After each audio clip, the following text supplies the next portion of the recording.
राधे राधे महाराज जी। महाराज जी, क्या श्री जी लाखों भक्तों की एक साथ उठी पुकार को सुनती हैं जब सभी हृदय से एक ही भाव से ये मांगते हैं कि हमारे गुरुदेव, उनकी आयु बढ़े, उनका शारीरिक कष्ट कम हो, तो क्या वो करुण पुकार श्री जी तक पहुंचती है?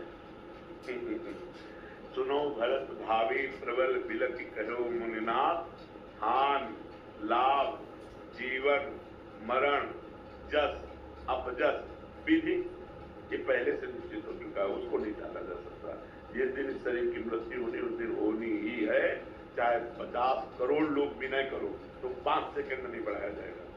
ये अगर बढ़ाया जा सकता, आप विचार करके देखिए, तो जिनके पुत्र भगवान श्री राम हैं, उन माता कौशल्या को विधवा क्यों होना पड़ता है? क्या वो अपने पिता दशरथ जी को, लेकिन आयु खत्म पक्का भगवान ने भी ऐसा, तो इसलिए हमें लगता है कि हम जब तक एक दूसरे से मिल रहे हैं तब तक हम इतने बलवान हो जाएं, अध्यात्म बलवान हो जाए कि हमें किसी और की जरूरत ही न पड़े और हम अपने अनुभव से इस माया के पथ को पूरा कर दें। ये जरूरी नहीं है कि हमारा आपका साथ बना ही रहे, ये बिछुड़ेगा। यहाँ का नियम है, ये संसार का नियम है, हम आप एक साथ बराबर नहीं रह सकते।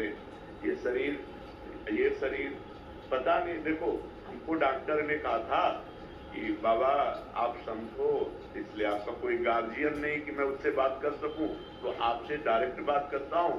आप 2.5 वर्ष या 5 वर्ष आपकी किडनी की जो हालत है वो आप 2.5 वर्ष या 5, आज के 20 वर्ष पहले कहा था 2.5 वर्ष या 5 वर्ष, और 4-5 डॉक्टर मिलकर के ऐसा स्वामी श्री राम सुखदास जी के संतों ने वो सब व्यवस्था की थी।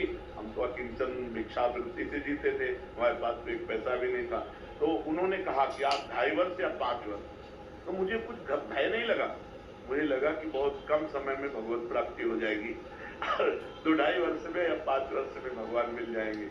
20 वर्ष हो गए, ये भगवान की विधान तो ज्यादा नहीं जा सकता।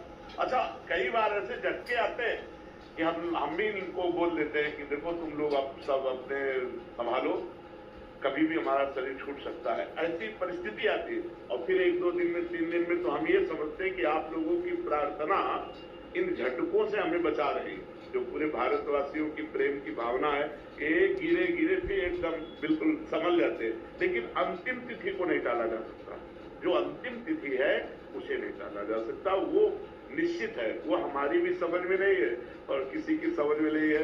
वो जब आएगी तो किसी की प्रार्थना काम नहीं करेगी, उसमें जाना है।